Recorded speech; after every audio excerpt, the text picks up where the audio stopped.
等待继续，选择勇敢，选择感恩，选择正向。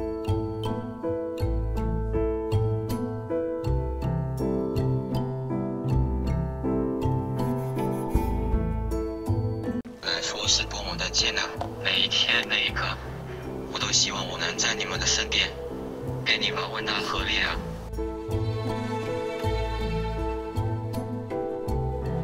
更加美好，这是我在天上最想要看到的景象。现在我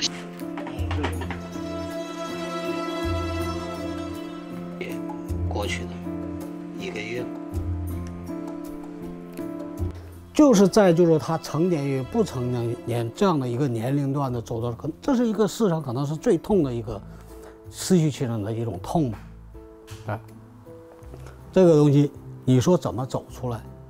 我想这种是这一辈子也走不出来。从真正的内心来说，肯定是走不出来。